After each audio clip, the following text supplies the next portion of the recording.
Am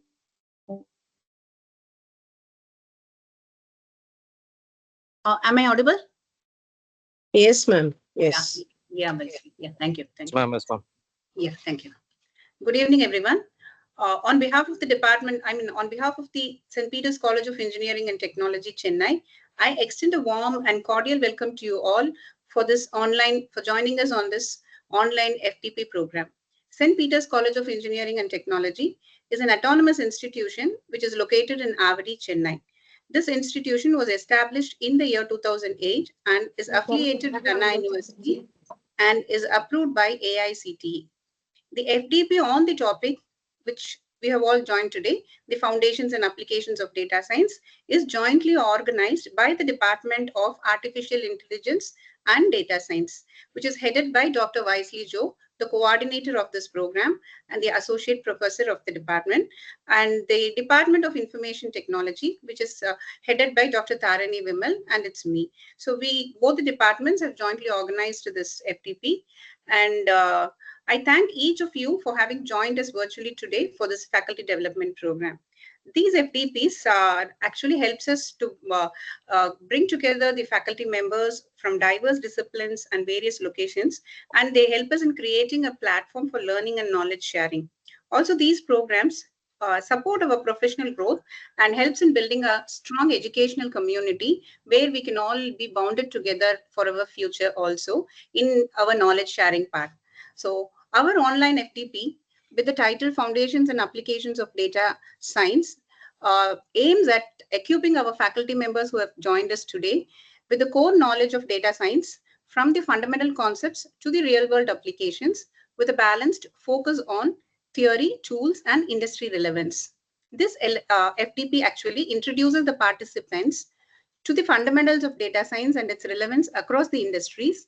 It provides a hands-on exposure to data handling, visualization, and pre-processing techniques.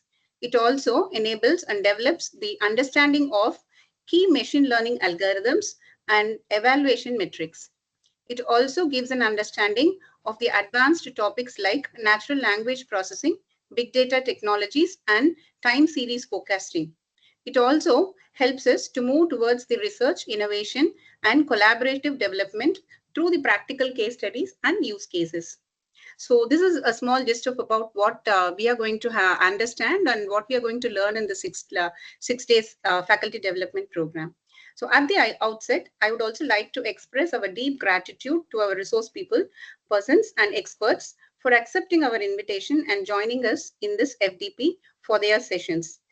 Their experience will no doubt enrich our understanding and inspire us to enhance our teaching practices and research ideas. I would also like to take this opportunity to thank our organizing team, coordinators, and all the participants for their enthusiasm and contribution in making this faculty development program possible.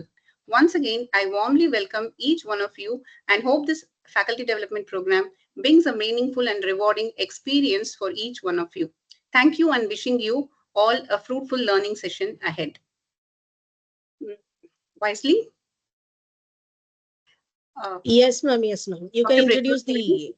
Yeah, Dr. Britto is ready. Yeah. As all of us understand, it's a 6 days long program, online program. I hope all of you have the schedules being shared in your WhatsApp groups. So we are starting our first day session, and it is being take chat by Dr. Britto. So we welcome you, sir. We are honored to welcome Dr. Britto, our resource person for the session 1 and 2 of this 6-day ATAL FDP program. Dr. Britto, he is a seasoned SAP project manager with over 25 years of professional experience that includes 20 years of his experience in SAP.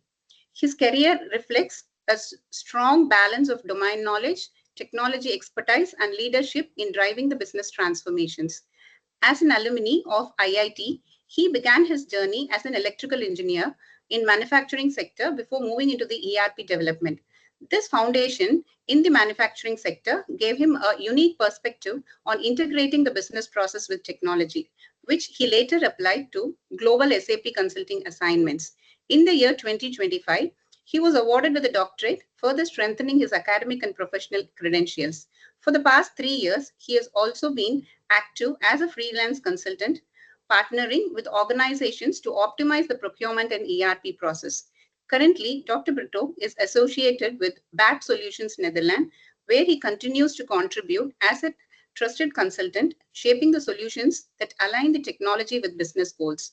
Recognized for his energetic and self-motivated approach, he comes strong analytical. He combines the strong analytical skills with a clear communication and leadership, enabling teams and clients to achieve sustainable outcomes.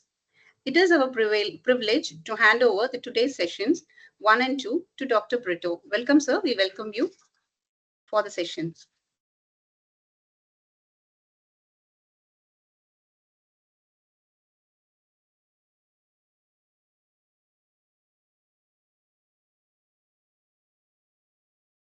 Dr. Britto?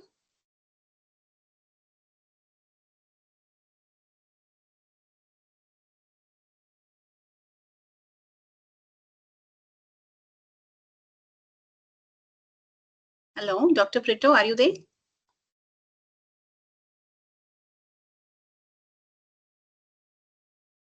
Yeah, he's talking. We couldn't hear. He's speaking, huh? Okay. Yeah, okay. let me check. Yeah, okay, okay.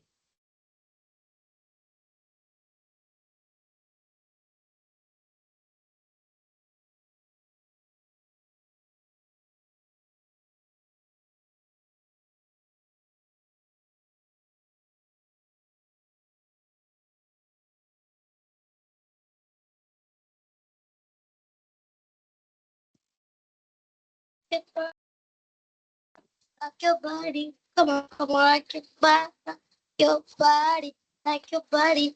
Come on, rock your body, rock your body, rock your body.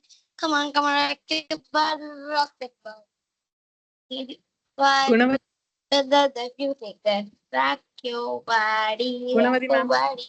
Come on, rock your body, rock your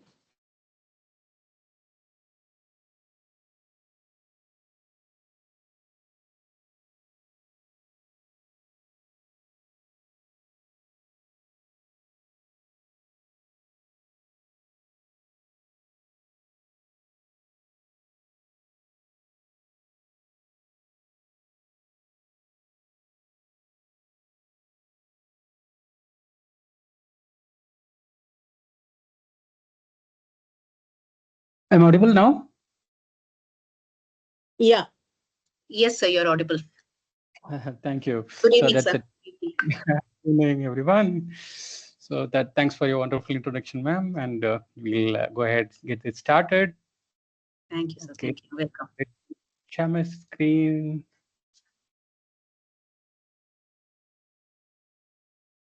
All right.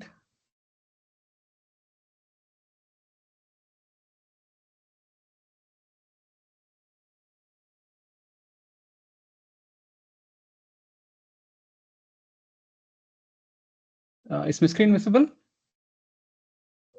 Yes, sir, it's visible. Yes, sir. Okay. All right. Okay. So we'll get this started.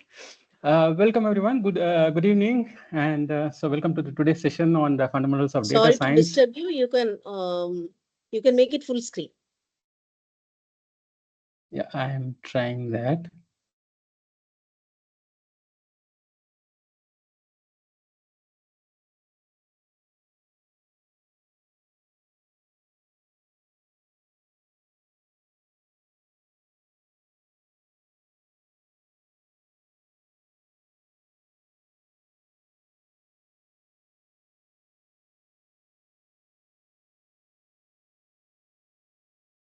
I think this should be much better. Yeah. Yes, sir. Yeah. Okay.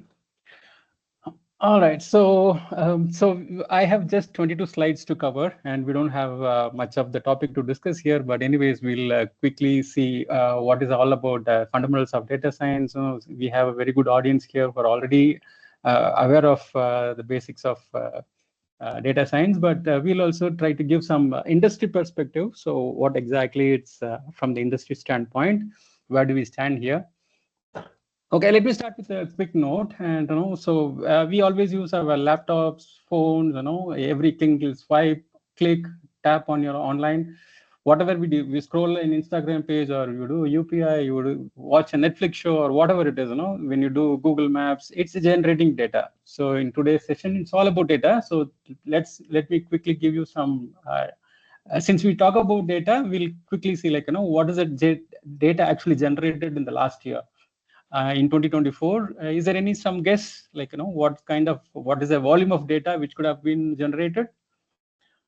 It is around 149 zettabytes of data last year. So that is the kind of volume of data generated globally. And so what is the estimation for this year? In 2025, it is estimated around to be generated 181 zettabytes of data. And so when we speak about data year, so what is the data generated for one day? So say data what we have today for a single day, it is around half a zettabytes. So that's the kind of volume of data we are speaking about. So initially, a couple of decades before, we were talking about kilobytes, and then came megabyte, gigabyte, terabyte.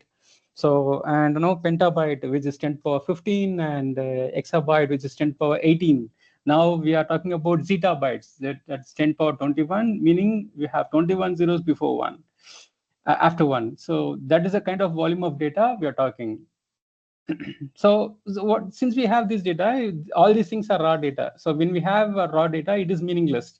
It is just a number and a text. So what exactly the magic happens is when we apply data science. So but don't ask me what is data science now. We'll quickly come to that in a bit.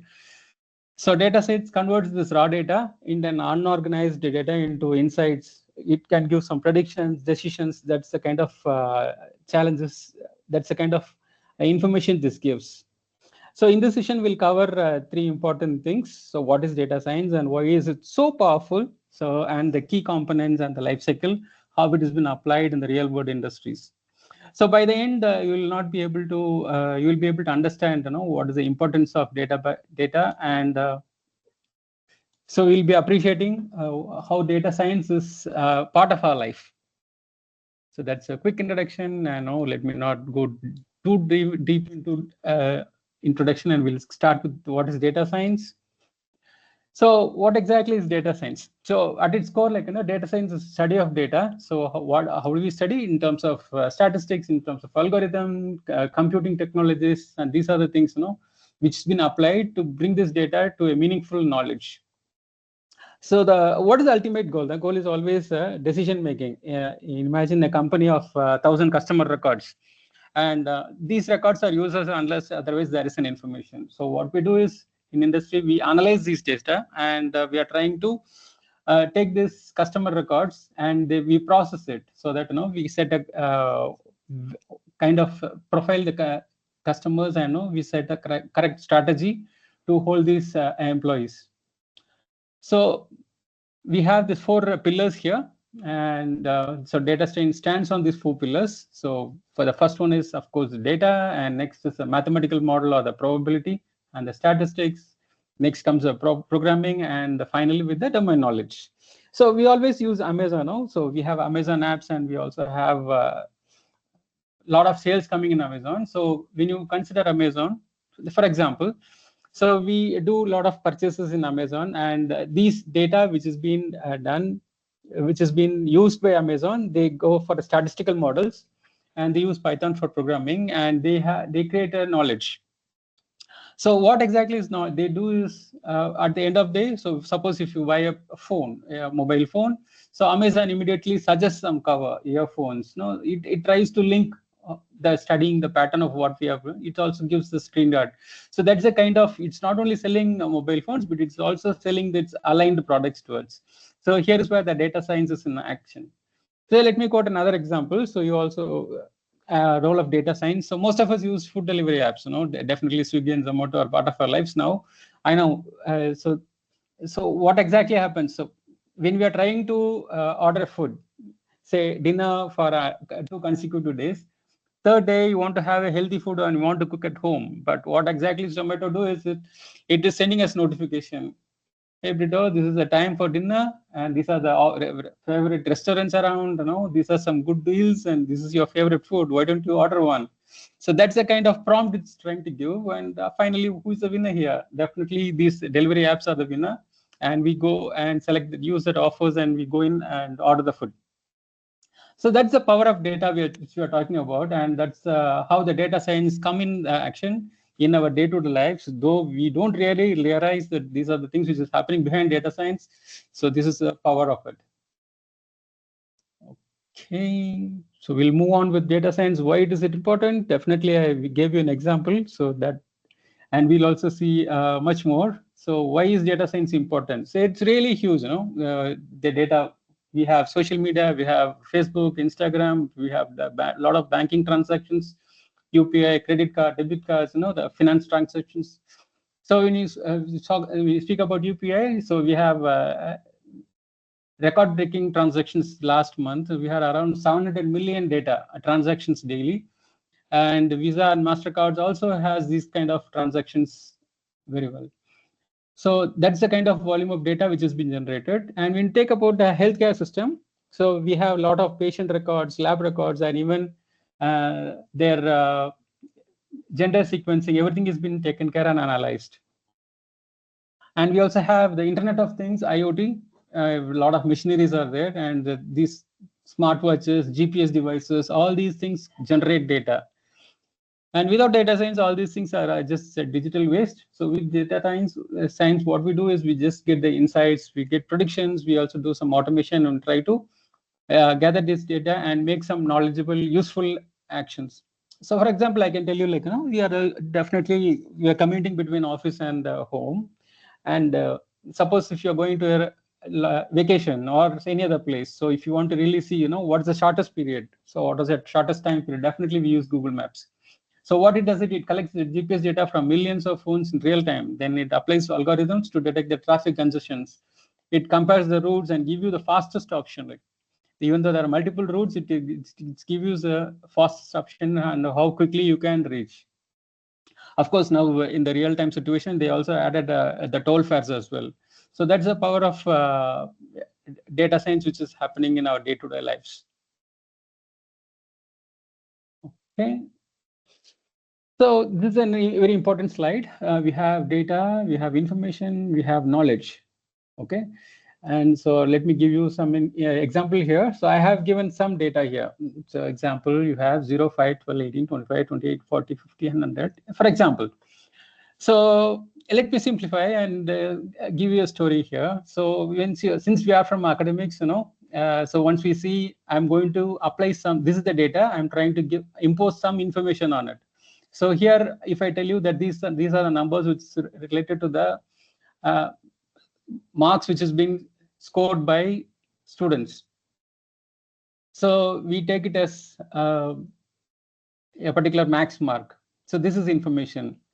And so what exactly we do is we are trying to have this information when we process it, when we take an average. So this gives the performance of the class. Okay. So this is this is the raw data, and I impose an information on this, and finally we get a knowledge about it. Okay, I suppose if I give the same data to a different, say, a finance consultant in India. So any guess what these numbers will look like for him? Of course, you are right. It is the GST tax rates. So you have 5%, 12%, 18%, 28%. Of course, these are the GST different tax rates which has been there in our country. So that's about the information which is being given to this particular data. And suppose if the same numbers which has been given to a global consultant, so definitely he will immediately tell these are the tariffs which has been laid to India and other countries by US, Western powers. The same data, the information what we give this particular data is different, and the knowledge is also different. So now you understand the data, just numbers is of no use unless otherwise we give the information to it and we get an outcome as a knowledge. Or in simpler terms, if you want me to explain, so here is a story like, so imagine now it's already 6:30. Okay, so it's not a dinner time. Anyways, you go to the kitchen. You go to the kitchen and you wanted to cook. You see some raw vegetables and spices or rice or whatever the ingredients may be. So this I can call it as a data. Okay, so once you start cooking, so you prepare a very beautiful dish. So that becomes an information. So once you consume this dish and now you are you're gaining energy, and that's your knowledge. So that's an kind of analogy I can give you between data, information, and knowledge. So in short, the transformation of data from raw data to information to knowledge, it's the journey what we see in data science. Okay. All right. So we have seen about what is data science and what are the data versus knowledge versus information, and we'll see the types of data. Okay. So I could classify that based on the measurement and based on the structure and based on the nature. I brought the three classifications. So based on measurements, so we have nominal data, ordinal data, interval, and ratio. So nominal data refers to a gender, a male or a female, or a color, red color or blue color. And the ordinal data has no order, but no exact gap as well. So like things from poor to excellent. So interval data, it doesn't have any true value, like temperature in Celsius or in Fahrenheit or calendar years. Ratio data has true zero, like age, salary, or height. So that's about based on measurement. And how do we classify data based on structure? Structural tables. So of course you have tables, Excel, and SQL tables. That's about the structured data. And if you go to unstructured data, we have images, videos, and social media posts. And of course, we have semi-structural data. So we have XML and the log files.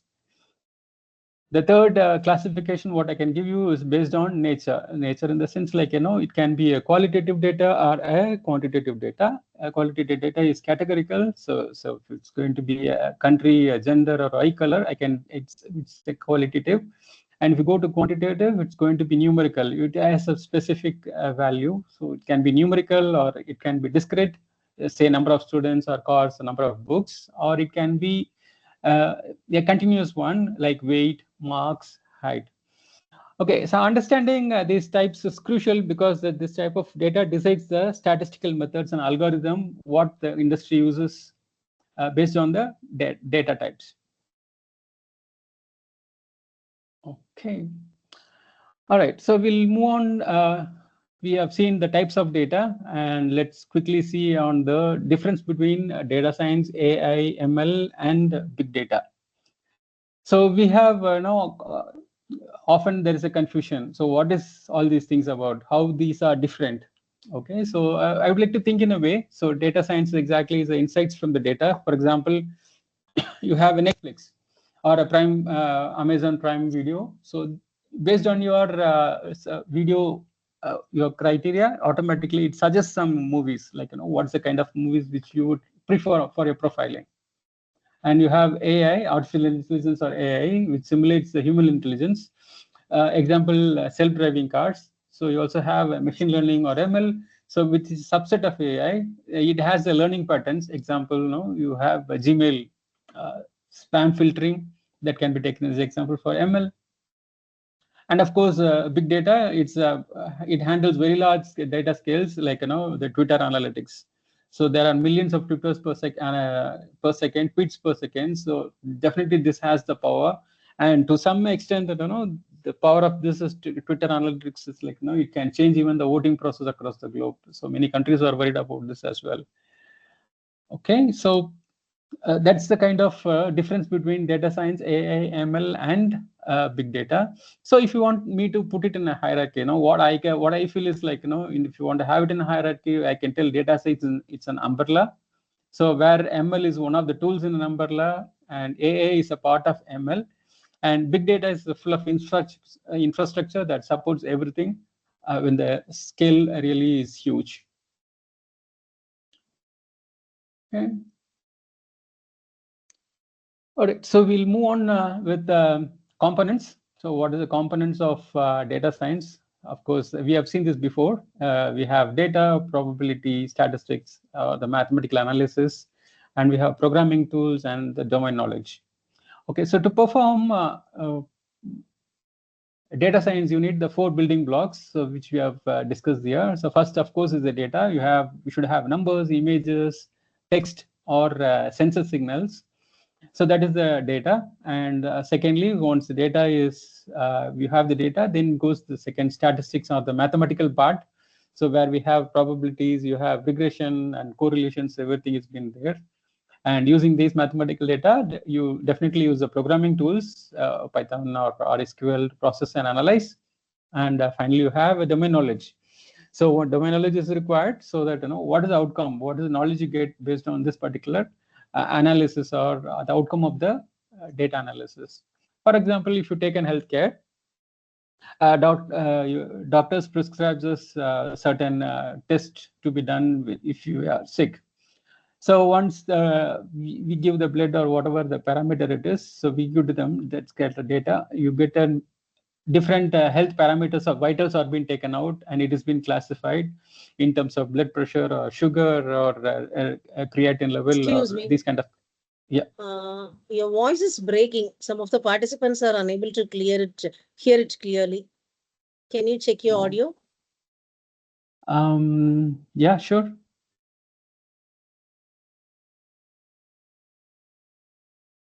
Is it better now?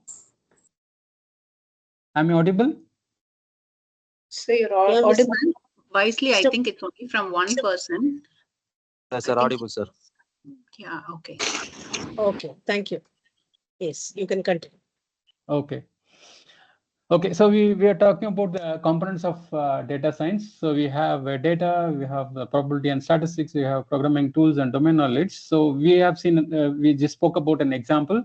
So when we have healthcare, so when we go for a testing, so we have parameters, all these blood test or urine test or whatever the test has been done, and you have that information, and that information is being analyzed by the tools, and that is being sent to a pathologist. Here is where the domain knowledge comes into picture. So he translates that particular information, whatever we have, into useful information that has been shared with the patient or with the doctor. So who is going to prescribe the medicines? So that is a kind of different pillars of data science, and this combination is used for both technical as well as for the contextual expertise. Okay, so data science life cycle. So we have every data science project follows a specific life cycle. So you have problem definition, you have data collection, data cleansing, analysis, modeling, evaluation, and finally the deployment phase. So the first step is problem definition. So what's the goal? For example, you want to predict the student's scores? Of course, yes. And so once that is your problem definition. And as a second step, you go for data collection in terms of how the students are handling, in terms of attendance, what is his percentage of marks, so everything is being taken up. Or in industries, we go for surveys, we have sensors, we have databases, the data collection has been there. And the third will be around, step 3 will be on the data cleansing part. So handling the missing values, suppose if there are errors or if there are any missing values, the data cleansing activity will happen. And step 4, we have data analysis and modeling. So we apply various algorithms to analyze the data. And step 5 is the evaluation. So we are going to test the model accuracy. And step 6 is deployment, integrate what we have in above steps into real world systems. So since we are from academics, take for example, as an example, you find a problem in terms of predicting student scores. So collect the marks, like you can collect the marks, attendance, study hours, clean. So once that is there, if there is any attendance missing records, that has to be trained, that has to be removed. And we need to go for a prediction model. So you evaluate its accuracy and finally deploy it to the teachers so that the students can, the weak students can be early identified and they can be trained, and they given special instructions which can be given. Thereby, we are trying to improve the student scores. And that's from an academic standpoint. So from industry, from automobile industry, for example, so the problem definition is you want to increase the sales for car sales. So what they do is they collect the sales data and they analyze it. They apply the prediction algorithm and train the system, evaluate it, and finally given to the sales team. to check. So what is the problem here in terms of pricing, or what is the current competitors do? So these are the analysis output comes in, and based on that, they go for increase in sales. So this is another example from automotive industry, and this life cycle is repeated in every industry.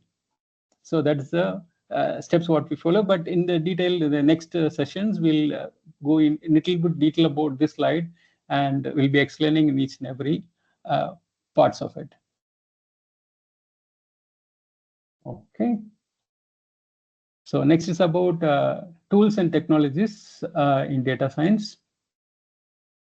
Of course, in industries, tools matter. So for beginners, the combination is Python, Pandas, and Jupyter Notebook. So these are the SQL, RSQL. These are the programming languages that can be taken up. For advanced analytics, you have TensorFlow for machine learning and Hadoop and Spark for big data. So visualization tools are Tableau, Power BI, and these are the tools which can be used for collaboration. Of course, we have Google Colab is widely being used. In terms of students, a simple path for students is to start from Python, Jupyter, and then gradually move into machine learning libraries and big data platforms. Okay, so that's the tools and technologies used in data science. Okay, so we'll quickly touch upon the real world applications of data science. It's not just about Netflix, or it's not about Amazon. Let's see fresh impact examples, how this data science is impacting our lives in terms of transferring healthcare, finance, agriculture, education, and more, and how the raw data is turned into actionable insights and saves time and money and lives. All right, so we'll first focus on the healthcare. So how from the industrial standpoint. So the problem here is we want to predict the sepsis in ICU patients. So that is the problem. So you can imagine, you have a patient. So he enters the ICU with fever, with low blood pressure. The doctor suspects he has sepsis. Sepsis is nothing but a blood disease where blood don't respond or defend their diseases. Here's a scary fact. So for every 1 hour delay in treatment, the risk of death is increased by 8%. So that's the statistics what we have. So what hospitals does is they have an AI to catch the sepsis before it is getting severe. So data from ICU monitors, like you have heart rate, blood pressure, oxygen levels, and we also have the lab test results are streamed in real time into the hospital data platform, and we have the machine learning models, especially the recurrent neural networks and the grading boosting algorithms. These are the trained which predicts the patients might develop sepsis in the next 6 hours. Every hour is really important, and the model looks like for patterns for every sudden spikes in temperature or a steady drop in the blood pressure. So what exactly it does is finally the mortality rate has been reduced by nearly 20% in some trials, and in ICU stays are shorter.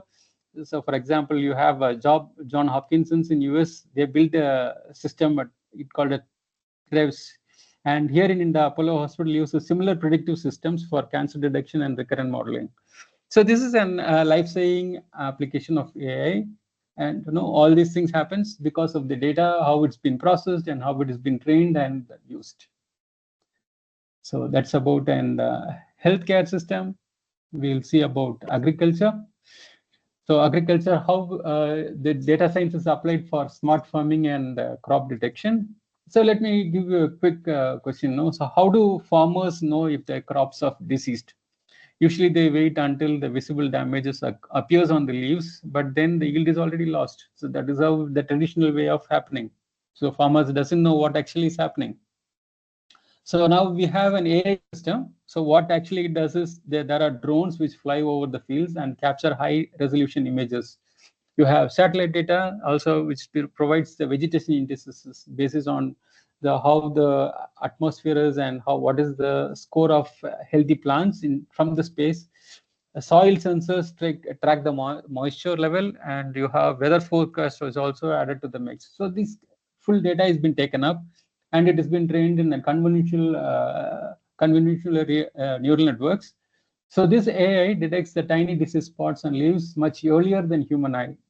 These predictive models also combine soil and weather data to suggest irrigation schedules and the pesticides which has to be used and what type of pesticides used, also it's been suggested. So this is a huge impact. So we are not replacing farmers with AI, but definitely farmers use less pesticides, predict yields and more. The yields are more, and of course we save water. So there is an Indian startup called Corpin. So they send disease alert directly to farmers, mobile phones. So there are global players as well. So you have Bayer use AI and satellite data to advise farmers across continents. So this is a very big boom for agriculture industry, and of course, AI provides a smart assistant in the field. Okay. We'll go with the disaster management, social media mining. So this is another area. So when there are a lot of floods and earthquakes, so official updates often take hours, but the social media reacts very instantly. So imagine there's a tweet which is being provided. I am stuck near this bridge, say ABC bridge. The water level is rising. Please help. So if this is a tweet has been given, now this particular tweet has been multiplied by 10,000 or 20,000 people per minute, and immediately there is a real-time SOS signal is being sent. So what AI does the AI is trying to capture this natural language processing. It classifies post into panic, charter versus genuine SOS. Namely, the entity recognition extracts the important details like, where is the location, the type of need, urgency, all these things are taken, and the satellite data is also being collected. The messages are then plotted in a dashboard and brought to the different platforms. And of course, there are different approaches to this, Elasticsearch and Kibana, and these are the platforms where it gives the real-time information. This approach can save lives. Of course, this particular has been used in Kerala floods in 2018. Nearly 2,000 plus volunteers been rescued, and that's been taken because of the standard peoples. So United Nations now show similar NLP-based systems to monitor earthquakes and disease outbreaks worldwide.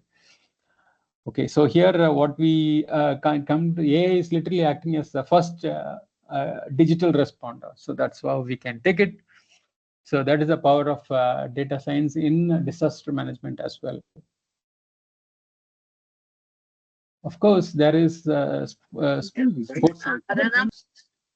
sports analytics. So we have cricket and football. So we have, let's see how AI can plays a important role in sports. So that's an sports is definitely an exciting space. So let's take cricket. Of course, cricket is an religion in India, and of course, it's a very big business. Yeah, batsman stance or timing may look perfect to us, but when a tiny error can cost us wicket. So how do we apply AI here? So there are AI systems like Hawkeye and post estimation tools like OpenPost. So they analyze the high-speed video footage and they compare the players' movements, with the optimal library of stances. There are different motion sensors as well, and these motion sensors are being placed on the pads, and the JPA trackers. It actually measures how the speed of the player, how he swings his bat. All these things has been calculated, and it calculates the fatigue level of that particular batsman. So these insights can help the coaches. So it can be used for training, or it can be used before the particular person gets injuries. So he can be replaced with another person, so who is healthy. So for example, in the IPL teams, I think it's Rajasthan Royals, I think. So they use AI optimizing batting techniques. Of course, in European football, so we have GPS-based trackers. We have catapult monitor, so player fatigue to substitute, so that the planned players will be replaced with another one before the injuries actually happen. So whether it's a cover drive or a penalty click or a kick, AI is quite shaping the performance of the game. So we generally heard about game changer. Here, AI is a game changer in the current advanced sporting level. Okay, and we'll move on with environment. So we have wildfires and forest fires. So how AI is going to shape, or how AI is going to help this environment. So here is a shocking number. Now, every year, India loses almost 36% of forest cover over fires. So even we had Amazon fires, and we have California and US. We have a lot of fires which is coming around. And that is a huge biodiversity hit as well. So AI is now helping here too. So we have satellite imagery around from sensors like MODIS and Sentinel. So they capture the heat signature. Machine learning algorithms are detect abnormalities and identify possible fires much earlier. And so we also have GPS collars on animal, which sends data to IoT networks. Any sudden unusual movement pattern, and which can be indicated in the porches nearby. And we also have the edge computing techniques. So using this real-time data has been captured by the forest rangers, even in remote areas, even which doesn't have any internet support. So as a result, in a tiger reserve in India, so we have fire damages has been avoided. And of course, in the recent past couple of weeks before, in Kenya, we have rhinoceros poaching activities happening, and to avoid it, the rhinoceros head count was been reduced because of the tusk they take it off. So to avoid this, the AI chips are being implemented on the collars, so that which has been used. So AI is not all about humans. It is protecting our planet. In most vulnerable species are also being saved. Okay, we'll move on with the next AI application, which is on the data science, finance, micro fraud detection.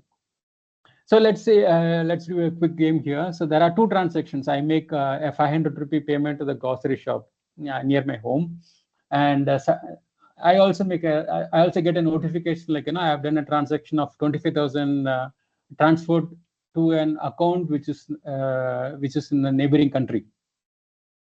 Of course, which one looks suspicious is exactly the second one, not the first one.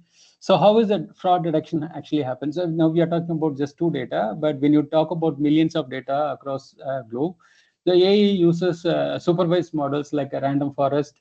You also have XGBoost to detect the anomalies in real time.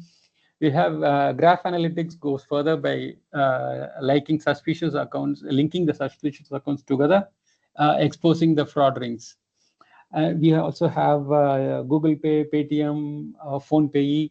So we do UPI payments, of course, in less than a second. And we have master data decisions intelligence have saved millions of spotting fraud before it happens.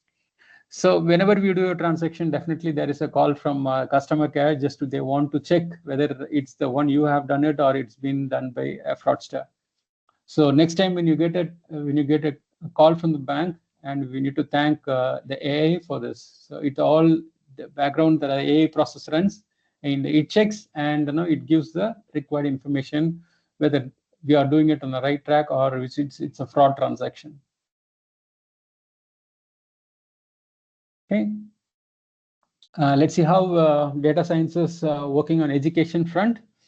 And so the problem here is dropout prediction and personalized learning. So now imagine a student in a college, stops attending classes, rarely logs his attendance. He never submits assignments.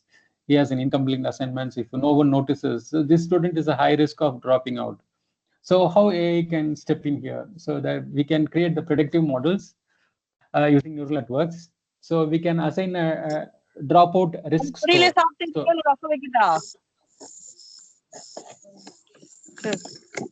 Okay, so based on attendance, logins, quiz sessions, and assignment, teachers then can get dashboards showing which students needs help. On the positive side, you have clustering algorithms to students, how about the learning patterns, different learning patterns of these students.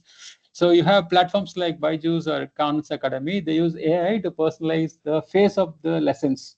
So some students have lower learning capacity, whereas the others high speed. So they classify the distance based on students based on how they learn and how they understand.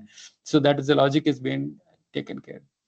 So in US, you have the system dropout rates has been 15% reduced. This is a real-time impact of education saved through data. And of course, in our country as well. So we are using this, and we can get a much broader effect. So we have smart cities and how data science or AI is handling the intelligent traffic systems. So quick show of hands. Now, how many of you have hate getting stuck in traffic? Of course, if some of you are in Bangalore, definitely you're going to tell that traffic is really hectic. So here is a problem. Here, this is where AI for smart cities comes in action. So we have data from CCTVs, like we also have GPS traces from Ola and Uber, and of course IoT sensors at junctions, and all these are integrated into a central platform, and they reinforce learning algorithms. And based on the optimized traffic light, you have dynamic information. So based on the real-time congestion, the video analytics has been detected.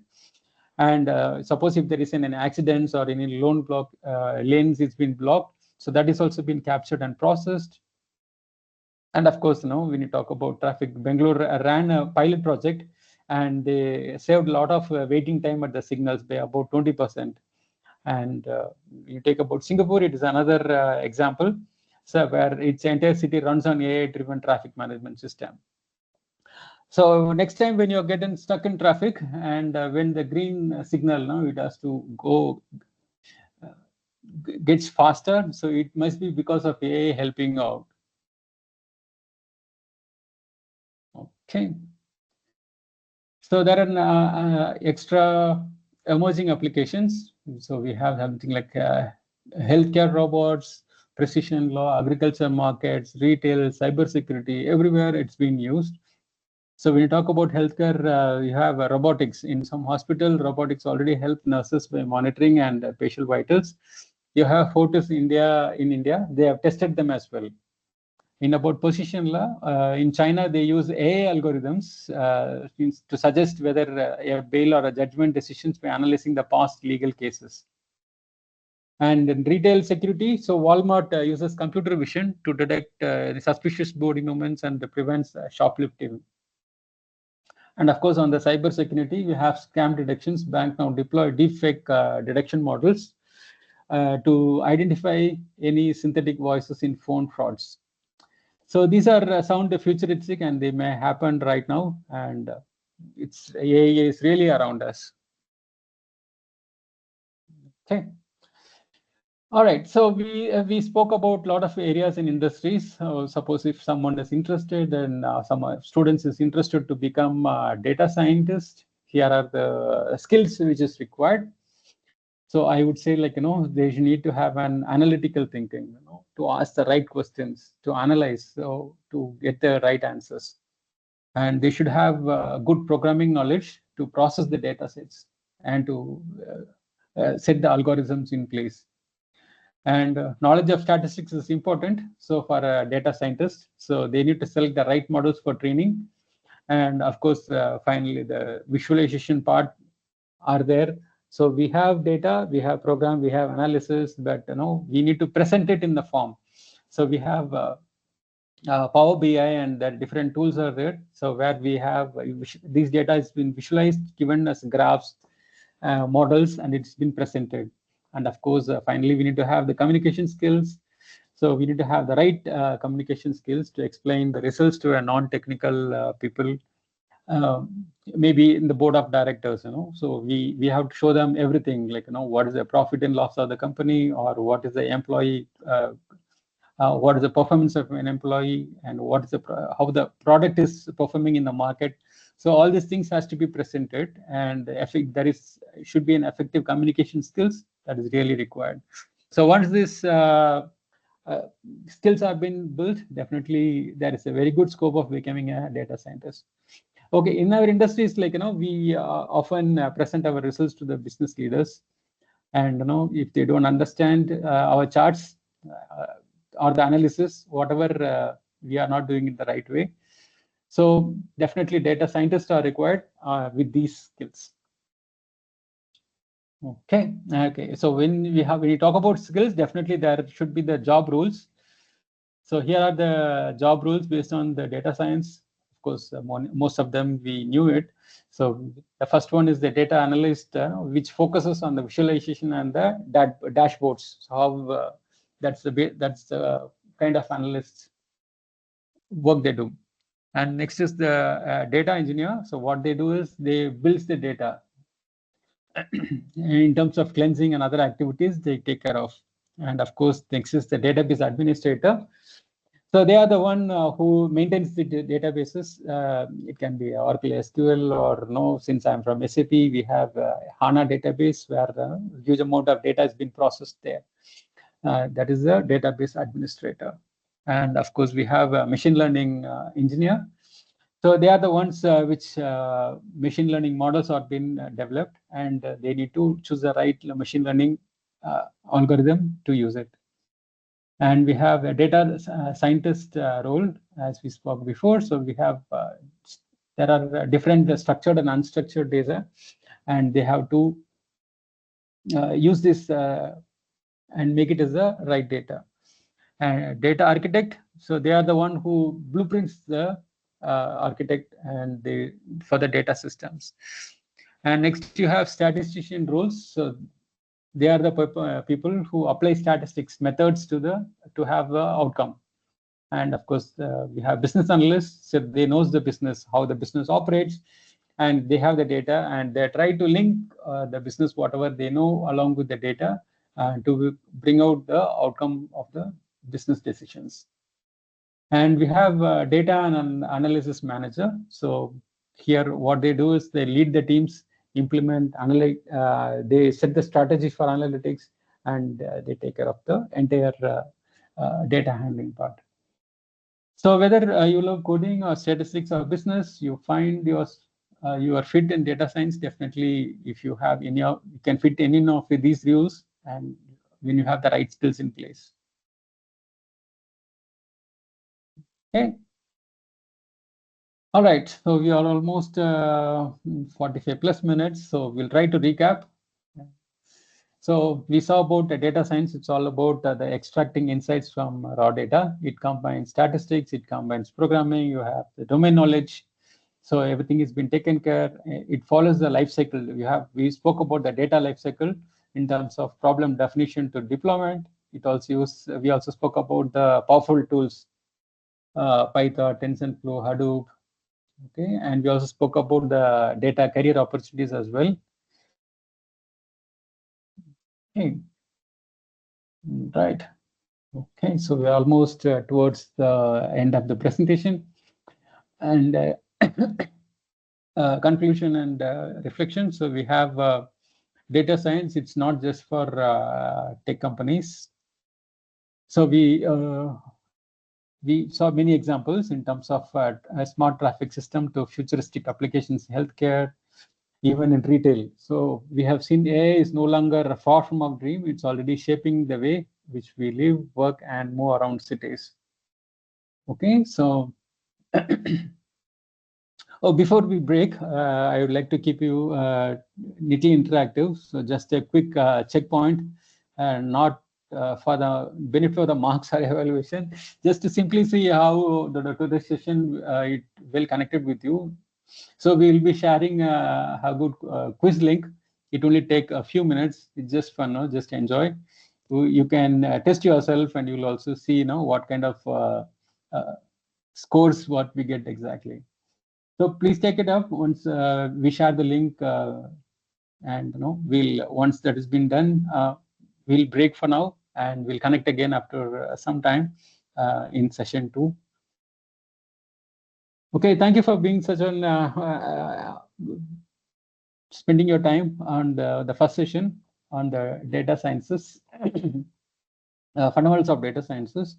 So we'll pause here, and now we'll quickly take a Kahoot quiz, recharge ourselves, and then continue the journey maybe after some 15 minutes. Thank you. Thank you, sir.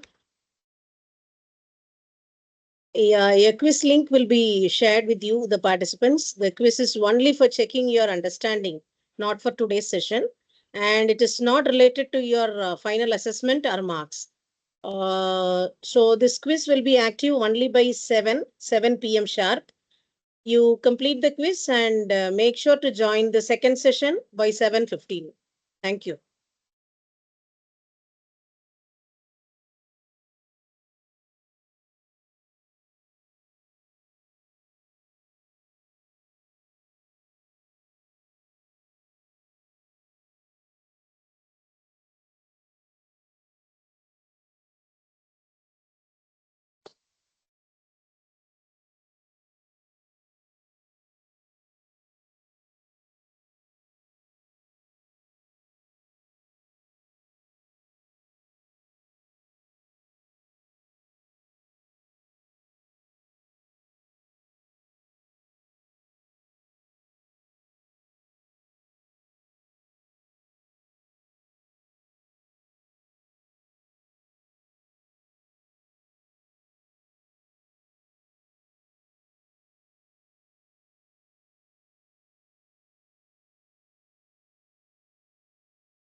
Ma'am, shall we start the second session, please?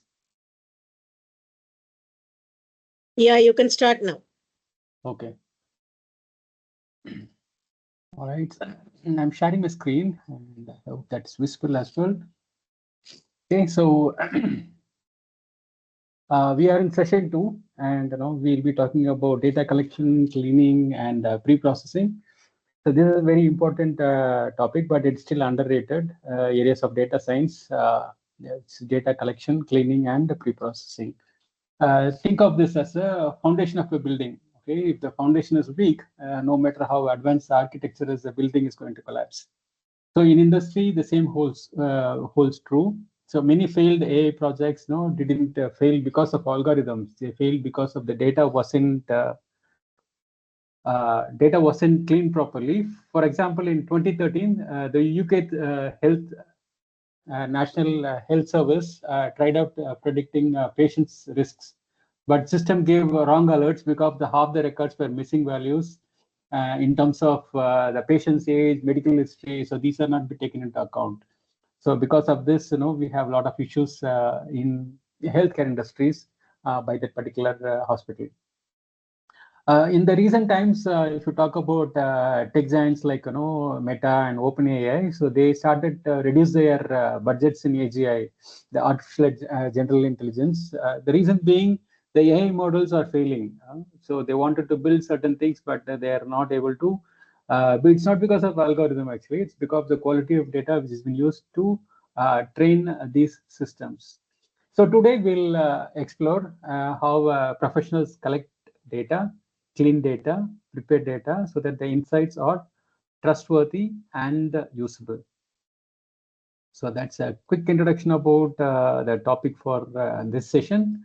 So let's see the importance of cleaning, importance of data collection and the cleaning. Of course, there is a saying like, data is the new oil, but remember, so the raw data, it's just a crude oil. It doesn't have any value until it is refined. So we have, there are various retailers in terms of, in US, there is a retailer called Walmart, Target. So they can predict based on the purchasing done by the people, in what family issues they have. All these things they can identify. But imagine if the data was wrong and the misinterpretation could have been a disaster. Another one in banking industry, they often calls us to give us the KYC records, know your client records. So if our KYC records have wrong address or mismatched dates, we don't have the loan approvals or fraud detection systems can fail. That is why in industry, what we say is like, 80% of data scientist time is spent on cleaning and preparing the data. Without this particular effort of 80%, the remaining 20% modeling part won't really be a matter. So that is really important. So that is a reason why we spend a lot of times in data collection and cleaning as well. In terms of data collection, how this has been done. So now we have various industry data. So we have huge databases. You have bank stores a lot of transaction histories, like, you have SQL or Oracle database. So these are the databases where the data is being stored and or retrieved. And we have APIs, like, we saw about Uber, Ola, Zomato, Swiggy. So they have data internally via APIs. They share the data. For example, if you have Google Maps API, it has around thousands of apps to fetch the live locations. Though Google Maps has been, you have Ola, you have Swiggy as well. So they use this Google Maps to use it for their own applications. So these APIs are the data collection sources. When you go to industries, we have a lot of sensors. You have machines which has IoT sensors to track their temperature, pressure. So these will give what are the vibration. So all these things will predict the breakdowns. This is the sensors are another important data collection sources. You have web scraping. So you have Amazon and Flipkart. So they track competitors' prices every hour by scraping their sites. You have public data sets during COVID-19. So you have John Hopkinson's University. So they made an infection data publicly available around more than 1,000 of dashboards and predictions models were being built on their data, patients' data. So every industry is leveraging the multiple sources at once. So that is about data collections, and there are data methods. What are the methods the data has been collected? So in practice, industries use different methods. You have surveys and questionnaires are being circulated. So definitely, whenever we use a specific app, so they ask our feedback. Okay. So Netflix you frequently asks viewers about to rate a show. Suppose if you have seen a show and a movie or a web series, they'll ask us to rate it. So this is the feedback which has been directly used for as a survey, or some food delivery apps, they ask our questionnaires. So how is our service? What is it you prefer to do? So all these questionnaires are being filled up and they'll ask us to give the feedback. So based on this feedback, they try to collect the data, how the customers feel about their product or customers feel about their service, and based on which it will be taken for next action by that particular company. Next is the transactional data. So every swipe of your credit card, it's been recorded, okay, and stored. You have Visa, Mastercards. Approximately around 25K transactions are being done per second. So that is an estimation. That's about the large volume of transactional data which has been collected and stored in the databases in the bank. And next about the data collection method is about the logs. So if you watch a Prime Video, so log has been generated. If you it's not specifically a Prime Video or any app, Z5 or whatever the apps we see, whatever the movies we watch, everything is being monitored. And whenever you pause a particular movie and fast forward it, or if you want to watch it back again, few seconds you push back and again you play it. So what the system does is it generates the log. So it helps them to analyze, which scenes, you're as an end consumer, which is engaging. Suppose if you're going to fast forward it means that those are boring times. So they will try to avoid it. And also these particular logs are definitely used to place their company ads. Okay, so if you are going to watch a movie and if that particular company does the profiling on that particular movie time frame, they will place their ad. So which you don't have any control of it, but it's all because of the data logs which we create, and which been stored and which has been retrieved, collected, and it has been used for their marketing purposes. And next is about crowdsourcing. So you have Google Maps, you have traffic updates, which is actually coming around from crowded GPS data. So we have millions of data, millions of phones connected to the server, Google servers. And these are the data which is being taken up, crowdsourced, and using the phones, and that is being used to provide the live traffic updates. So these are some of the various methods, how the companies try to collect data from as a user from us. So see how it's not just it's collected, but it's engineered and it has been used by them.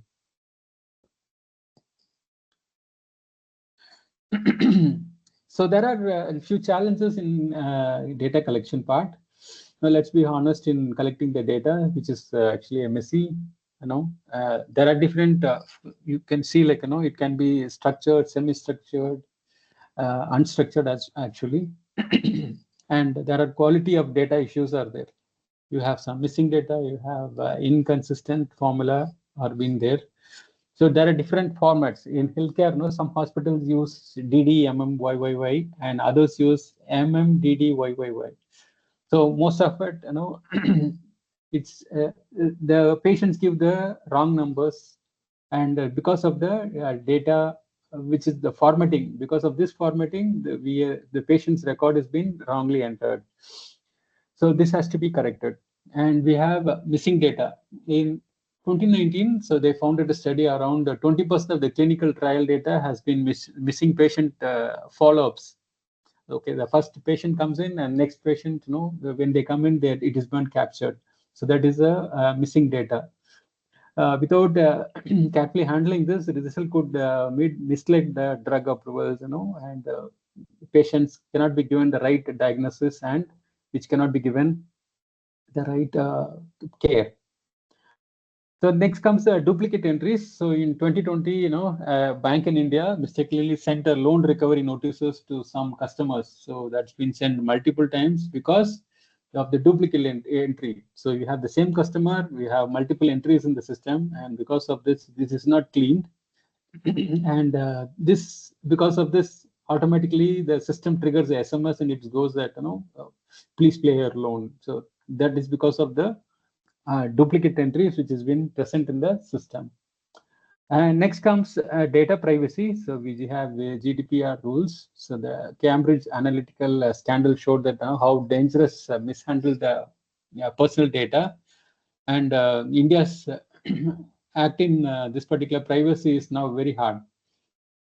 So we have in industry, they are spending millions every year to fix these data collection issues. So which is really a challenge in industries, and we are trying to overcome these challenges for a better data collection systems.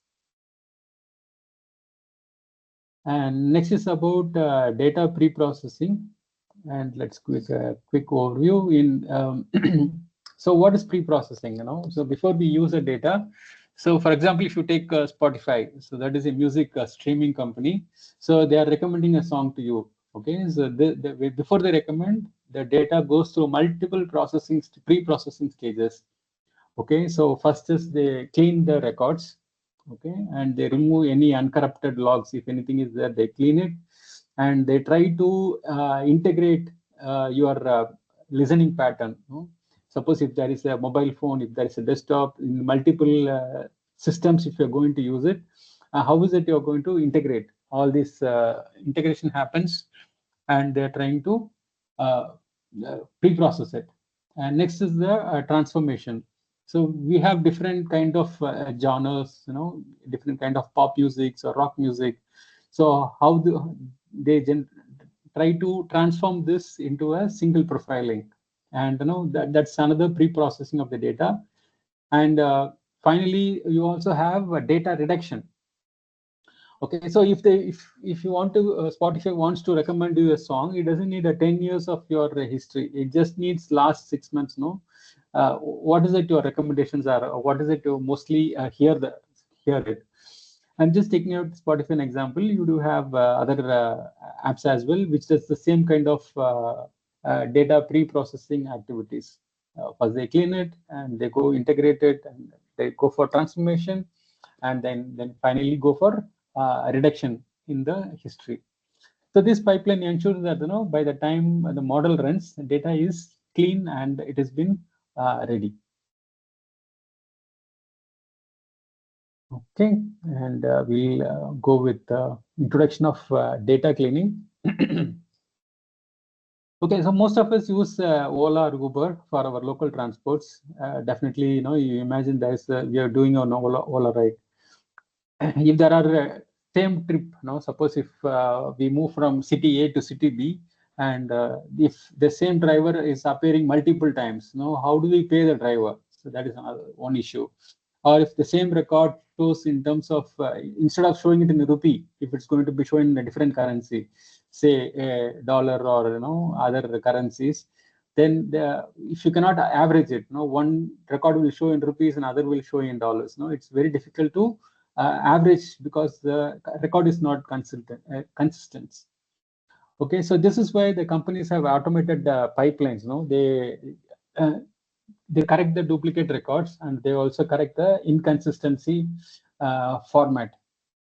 They also flag outliners. Suppose if there is if you're going to run within a small trip within a particular city, say Hyderabad or Mumbai, And if the ride is showing 200 kilometers, which is really absurd, you cannot have a 200-kilometer ride in a single city for one trip.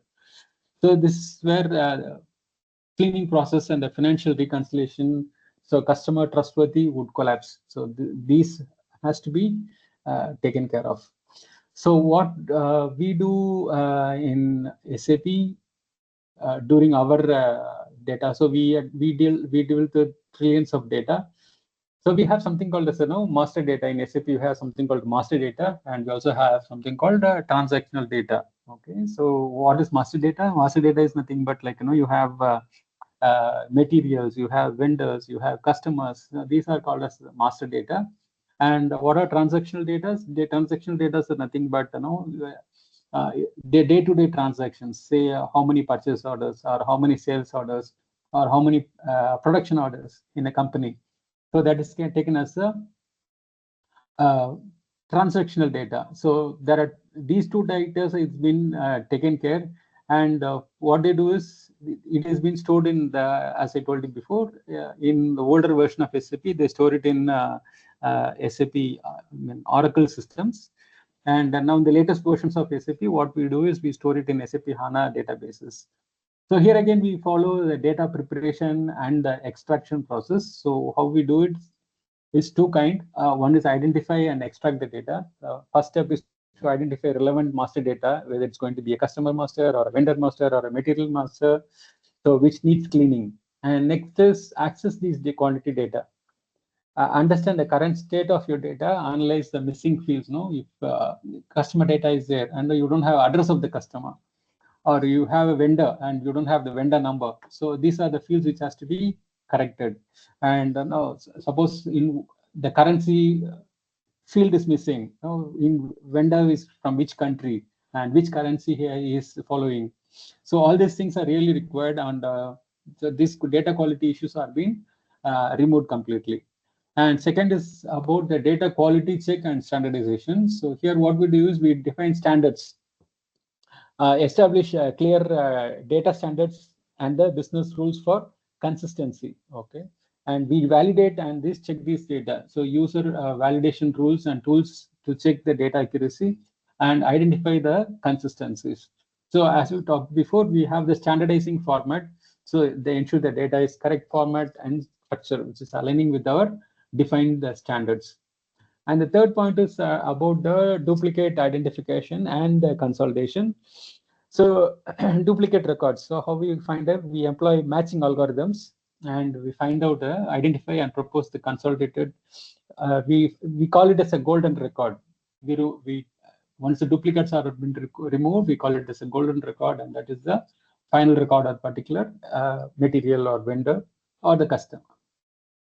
That is how we deduplicate records. Next is the consolidation of the records. So what we do is we merge identified duplicate records, and we try to eliminate redundancy, and we improve the consistency across various data points. And the fourth point is about data enrichment and cleansing. So we enrich missing data. Before to that, I'm not talking about the slides what we have. So I'm talking about my experience in SAP, how the data is being used in our industry. So nothing to do with this slide what we have here, but that's an extension of the slide what I'm talking about now. Okay, so that's a quick check. And okay, we are talking about data enrichment and cleansing. So here what we do in industry is like, we enrich the missing data. We have supplement the incoming records. Now we're pulling additional information from the external references we get from the vendors, and it is being assigned to our systems. If there are any missing data, then what we do is we correct and update it. So any addresses, any remaining inconsistencies are there, which has been validated, and it will be replaced.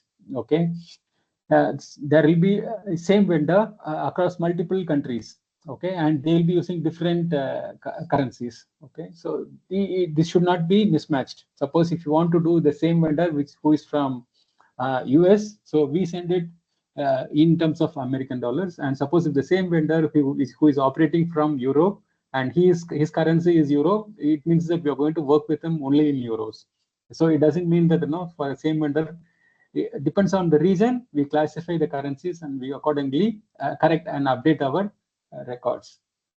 So that is about the fourth, the data enrichment and cleansing. And next we have post cleansing and governance. So that's the kind of activity what we do in SAP data activity.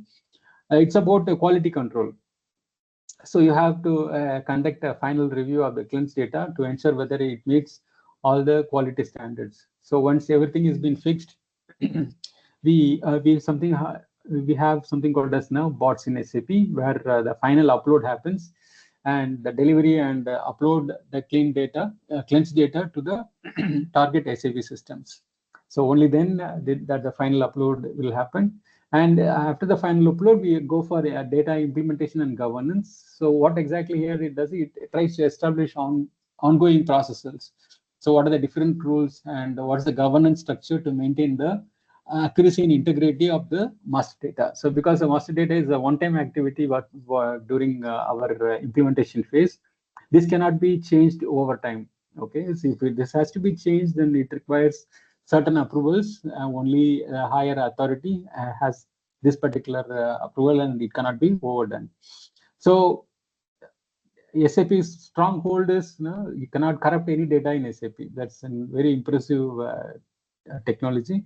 So this comprehensive approach ensures that our core business is accurate and consistent and reliable, which is crucial for efficient business processing, and for reporting as well, and to take an informed decision within SAP, because SAP is not a standalone system. It has different systems which is the reporting are talking to each other. There are different SAP modules in it.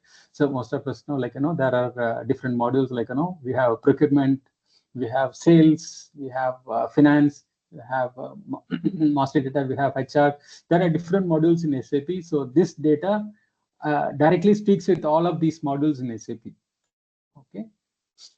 So that in SAP, it's really crucial, because we cannot work with data cleansing is really important, and we cannot have a duplicate or redundant data having different wrong informations. Okay.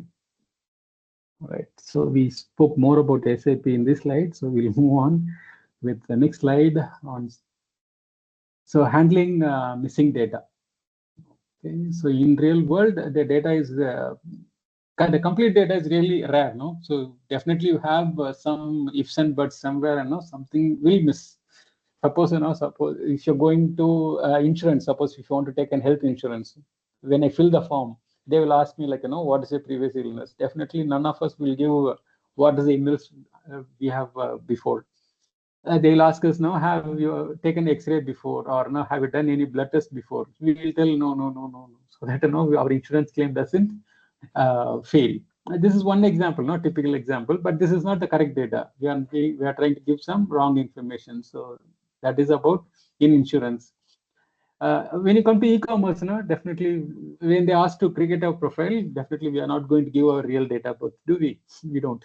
That's a clear understanding, because this is a personal information, and they try to even ask our data. So we cannot give this particular data, that this data is wrong.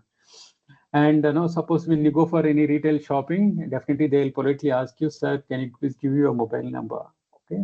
And I don't think most of us give, but the current rule is they are not supposed to ask the mobile number. So here there are data which has been collected, but it is not corrected correctly. So there is some problem, or everything has been, few errors are been there when the data has been collected.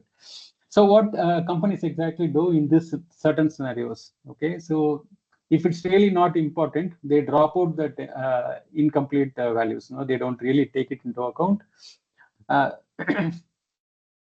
Suppose if there is age missing, for example, and based on his physical appearance or her physical appearance, the companies, what they do is they take it as the average of in his age.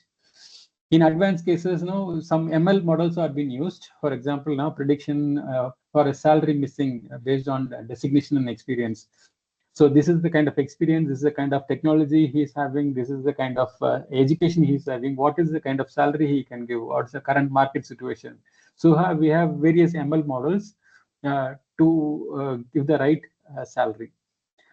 there is one fun fact, I would like to share. So we have LinkedIn. So most of us have the profile over there, and what it does is, suppose there are skills missing for your profile.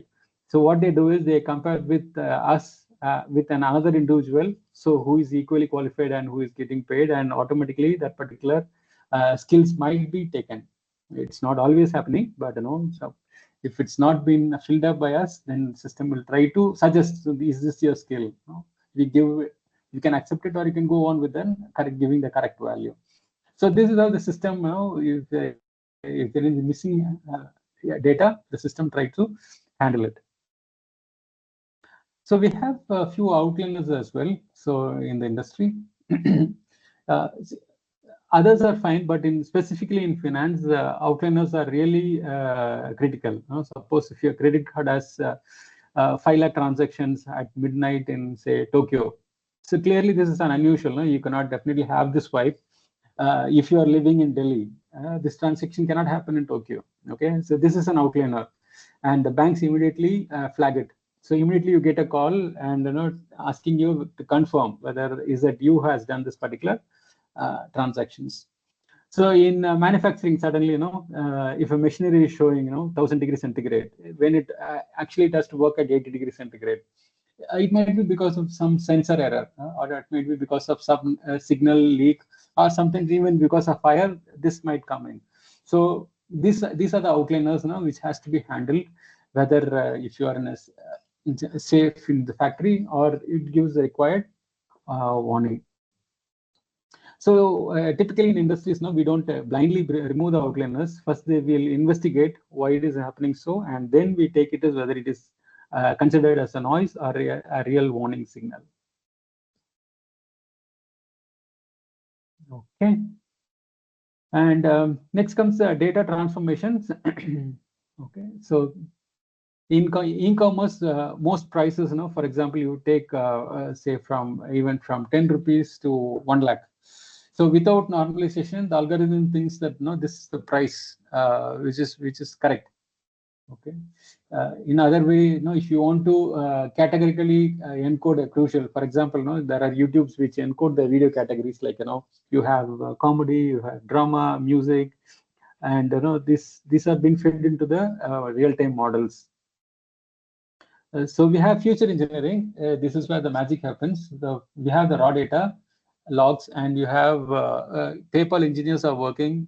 They automatically take it as average speed per week. From the GPS data, what the Uber engineers features like average speed per driver. So that is how that particular metrics has been created. So this is really creative in features, like often separates a good data scientist from the great one, of course. Okay. All right. So next is about the data integration and reduction. So in industry, integration is everywhere. No, you cannot run the industry without integrating. So you have banks which integrates like credit card information and location. Suppose if you want to open up and if you want to do some transaction, it will ask you like where is the location, just to identify whether you're going to do some fraud prediction analysis. In healthcare, for example, Apollo integrated lab results, prescriptions, and you have wearable devices into one unified patient profile. So that particular patient will have all this being integrated to each other. So they have the lab results of the particular person. They have doctor prescriptions and previous health records. They also have their wearable devices. So we have smartwatches here. What is the real health benefit?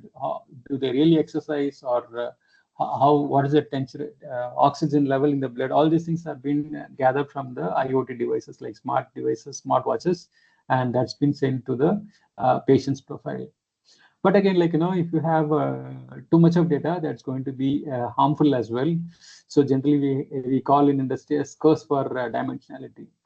So that is why we focus on reducing this particular too much of data. How is like we have for example, if there is Netflix, so if you're going to see watch a particular movie, so they're going to reduce that particular viewing time, and they try to suggest a better one. So you have Google Photos actually. So they use feature extraction process to reduce billions of pixels into compact embedding for facial recognitions. So without reduction, real-time data recommendations would be impossible. There is another purpose of reduction as well. So this is going to be in terms of saving the data volume as well. So in the first session we saw, like, we zeta times data is being stored per day. So this reduction in data will help reducing the data, thereby the reduction in infrastructure as well. No, we are spending a lot of infrastructure when you talk about the data integration and reduction. So we have chat GPTs are being used now. So most of you would have heard now. So one query around 3 watts of power is being used. So if you think about billions of query which is coming to ChatGPT, and if you calculate in terms of wattage of power, that's going to be enormous. So data, here is where data integration and reduction comes into picture. They are seeing the most redundant questions will be taken up, and it will not be taken from the database, and it will be prompted accordingly. It will not really process it based on our requirement. Okay. All right. So we have tools for data cleansing. Of course, definitely Excel is our most favorite one, which has been provided by Microsoft. And we also have Google Sheets. Google Forms are there. And at small scale, like, the analyst still uses Excel. But again, like, 80% of the business data in small firms is still managed in Excel. We don't have a specific any big tools which has been used to handle the data. In real data science projects, in Python and NumPy are also used as industry standards. You have companies like Airbnb build their own framework on top of Pandas for cleaning millions of booking records daily. So in healthcare, you have OpenFire. OpenRefine is another popular cleansing messy page. There is too much of patient data. It's been missed, and it has been used to cleanse this particular data, which has been exported from the patient's records. And for large-scale pre-processing, so we also have Apache Spark, which is being used. For example, it's been used in eBay pre-processing terabytes of data into usable Spark pipelines. These tools have been evolving actually, so it is not that specific. From spreadsheets to distribution systems, that is happening.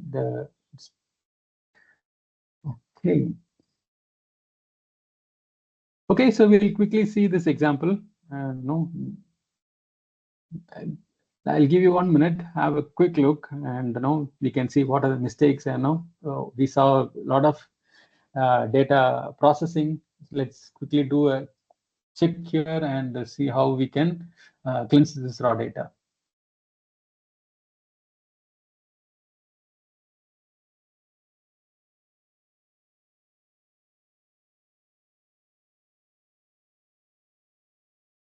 Okay, so here we have X and Y axis where we have the student IDs here on the Y axis, and on the X axis we have the name, gender, marks, phone, date of birth, hobby, and the grades. If you take a closer look, so we have duplicates. If you can see row number 101 and 102, it's like for the same student, Ramesh K, but with a mistake in the spelling, and Kumar has been an extension.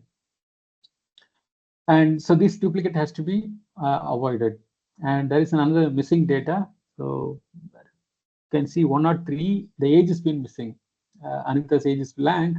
And of course, John Mark is also missing. So we have a missing entity here. So think about a hospital record, when such missing vitals could lead to a wrong diagnosis. If it's not handled correctly, patient is going to be the sufferer. And of course, that is about healthcare industry. When you go for e-commerce, suppose if there is a missing product. So if the product is missing and you don't have a recommendation history, and that is going to downgrade the particular product, and it's not going to be used in the e-commerce platform as well. And third, about inconsistent formatting. And so you can see the date of birth is written in multiple formats. Can you see the date of birth, the column? There are different types of formats here. and it has to be a single format. This is another inconsistency which has to be taken care of. Okay, so there are millions of records in the industries, and small format mismatches can have system failures and delays as well. Now we are talking about here just a five records. Think about the record, where you have millions of data. It's really going to be a tough time for the industries to segregate these inconsistencies, and it's been in SAP. What we do is, we have a data format. So only if you enter in that format, the data, you can enter the data. Otherwise, you cannot enter the data. So that is how the checkpoint has been placed. We have tools, different tools are there for the given checkpoint. And that is how the database or any date, it's not only date of birth, the patient admission date, when he is discharging, what kind of test is being conducted, on which date that particular test is conducted, or a surgery is being conducted. All this information, the date is really important. And when you come to industries, this data is really important about the material longevity. So you cannot have, suppose it's going to be a pharmaceutical industry, you have batch life by a particular material. Particular medicine cannot be used beyond this. So that is called the batch life. That has to be the data is the one which handles these batch lives.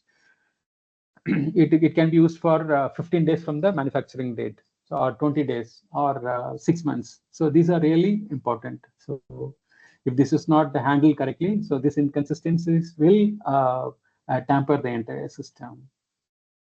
And next is the outliers. So when you can see Priya's mark, it is 101. Whenever we go for marks, it's generally given for 100. Which is impossible actually. So these are the outliners.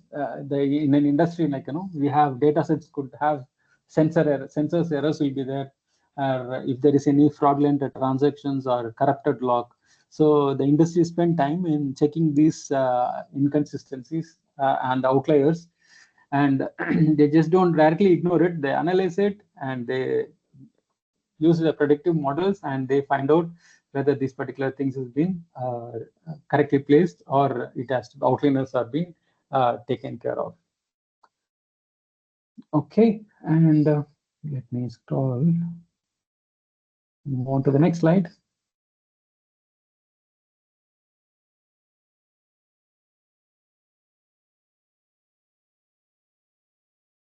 Okay, so the first one we saw about duplicates in the table again. So in our example, we have two Rameshes are there. We just keep only one. So when you take as an industry, so online payments, you have duplicate transactions could cause double charging for the customer. Or in healthcare, if the patient data is currently not maintained correctly, then it will be a really problem. We can generally keep one, and we don't have to use the next one. And second is one about the handling missing values. Okay, so we spoke about age has been missed for Anita's age has been missed. We have John's mark is also missed. So what we do is we try to handle the missing values with the mean median mode. That is how we take it up. Either we go for an actual one, and if it's not available, we take the nearest available one. So supposing in industry example, so in banking, in finance, what they do is if there is a missing credit score, data is estimated using average customer scores in a particular segment. In patients, suppose if there is a blood pressure reading is been hit, then historical patient average has been taken and is being used. But again, it's various caution has been made. It just cannot replace the actual values. If really he or she is a patient, definitely it has to be missed. It cannot be missed, and we have to go with the actual values.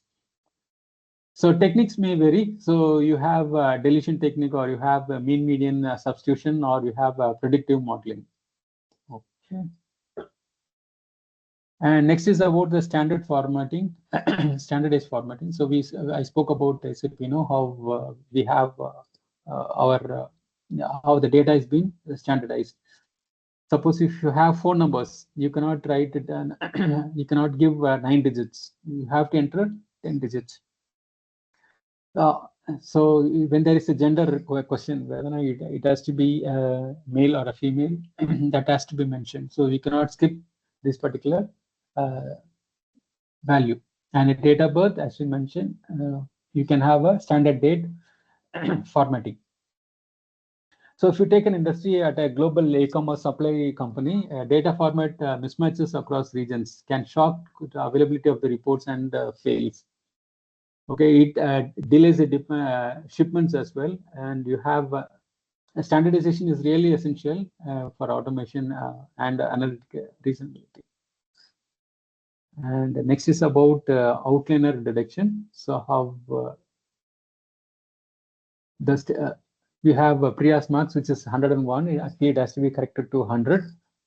So when you take about an industry, so we have IoT sensors sometimes record impossible temperature spikes. Before we spoke this on before slides. So we have a model trained on raw data, produce false alerts, leading to unnecessary interventions. Similarly, when there is a finance, when there is a single extremely large transactions, it triggers fraud alerts, and if it's not correctly treated as an outlier, then definitely we have to take care of this particular outliners. Suppose if you make a huge transactions in our banking, definitely once the transaction is complete, you get a call from them. Okay, have you really done this? If we are going to give one or two, based on that, the bankers will identify whether it's going to be a fraud alert or it's going to be a actual transaction. So there are various techniques included, used in the industries like box plots, XQR, Z-zone. So there are different tools which have been used in the industries, and handling outliers is crucial for model accuracy as well. Okay, so we have used these techniques, and so you have this is the cleanest data set. So one record is removed. Ramesh, we spoke about Ramesh, that has been removed. So we have fit in the Anita's age here, and John's mark is also given. And if you don't have a phone number, we are marking it as null, because we cannot assume that everyone has a phone number. We can mark it as null. So this is a cleaned data set, and this data set is now ready for used to train the system. Okay, so here we have a good Python code for pre-processing.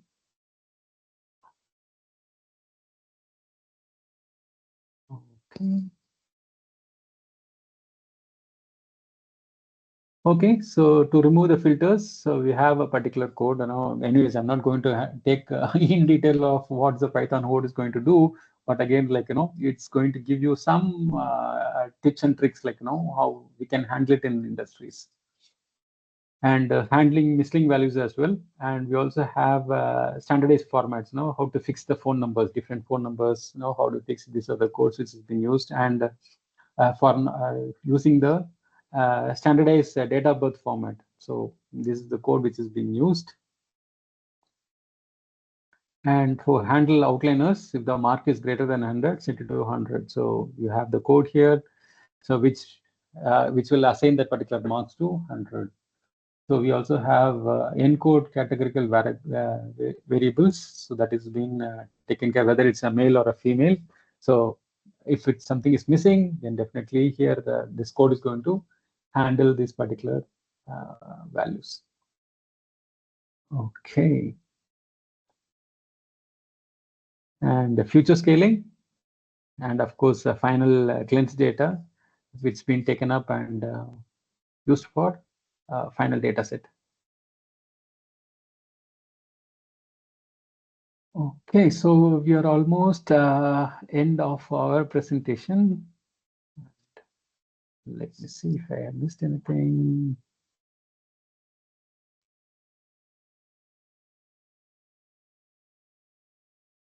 All right, so we have covered pretty much all of this information.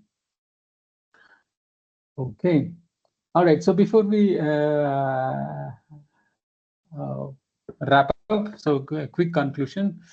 So today we have seen about how the data has been basics of data. In our first session, we explored what data science actually is. We talked about why it has become such a powerful field today, from Google Maps predicting traffic to Netflix recommending movies to and hospitals predicting diseases. And that gave us a very big picture of the promise of data. And in second session, we shifted our gears to reality. And the reality is how the raw data is almost never perfect. Like, it's a crude oil. If you want to use it, you have to cleanse the data. So it becomes, it comes whether spelling mistakes or missing values or duplicate entries, inconsistent formats, sometimes even impossible values, no? Like the marks, which has more than 100. So these has to be taken with various techniques. And today's section was all about to handle what we learned, how to remove duplicates and handle missing values sensibly and standardized formatting like data and the phone numbers. And we also corrected outliners, and finally we also did the transformation so that it is ready for analysis. So think of it like this, session one, what I was telling about data is gold in today's data, but raw data must be purified before it is used. The purification process is exactly what we did in terms of data cleansing and pre-processing. And now what comes next is nothing but the data has been cleansed. We have make it as trustworthy, and finally we started exploring different patterns. So that's where the exploratory data analysis and visualization comes in. Probably this is not in our today's scope. Probably you will be hearing these visualization techniques in the sessions which is coming tomorrow onwards. All right. So before we close this, so give me a moment.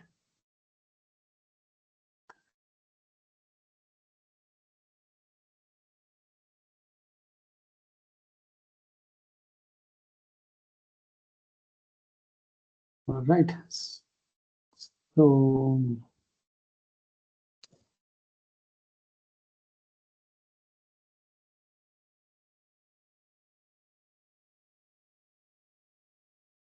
okay, so before we close, I'll give you some interesting facts about what's happening in the current global world. Do any one of you know, like, eating pizzas can tell you how a country's military moves make? Have someone heard about it? It's called, somebody has termed this as Pentagon Pizza Index. Okay, so Pentagon Pizza Index is nothing but recently, a week before, so we had SEO summit, which was happening on the eastern side of the global, whereas in the west we're very busy in having pizzas on the Pentagon. Okay, and it's because of the how they find out is like, based on the pizza consumption on that particular day near the city. It was too high, that which tells that, there are a lot of US military moves where they're happening, and it can be used, this pizza consumption can be used as an intel, like, how busy the people were there, tracking what's happening in the eastern side of the country. So that is the power of data. Eating pizzas can tell you what is the US military is doing. All right, and another interesting stuff you have heard about Koreans. South Korea's tourist is booming now. You know the reason? That's again different data, which is coming from Netflix. Can you believe that?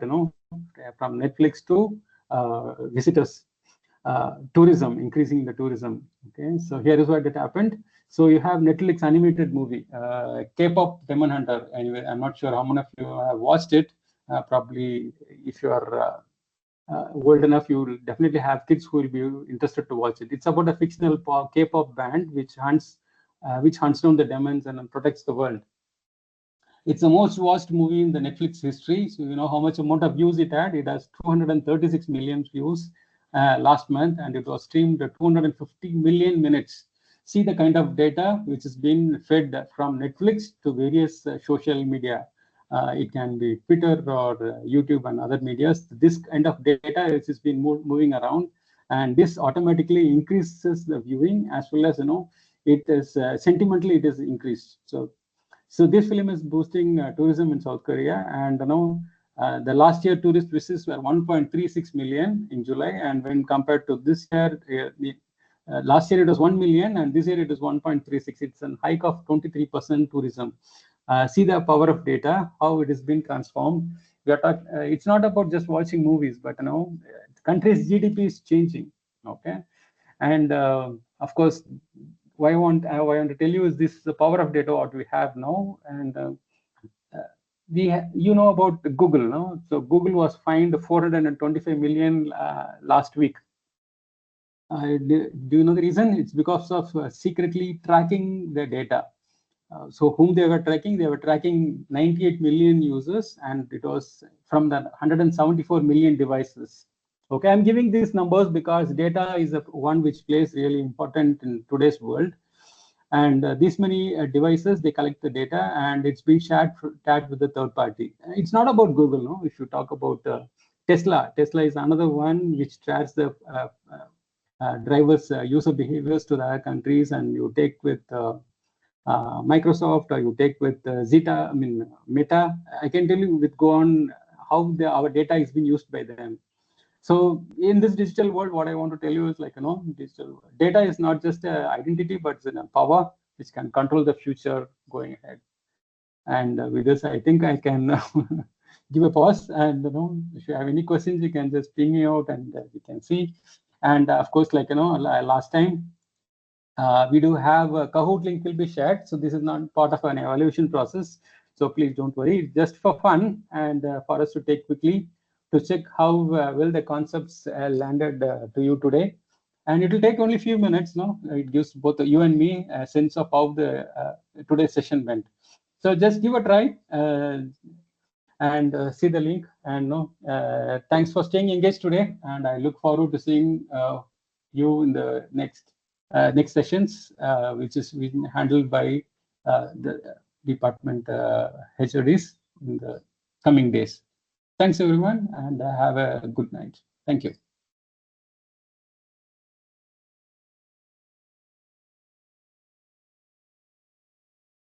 Ma'am, it's over to you. Can you please share the link? And I'm here, sir. I'm here. Yeah. Thank you, Dr. Britto. So it was really a very useful and engaging session today. I think your session has made it clear, made the topics like the fundamentals of data science, the life cycle, the importance of the data science in the real world.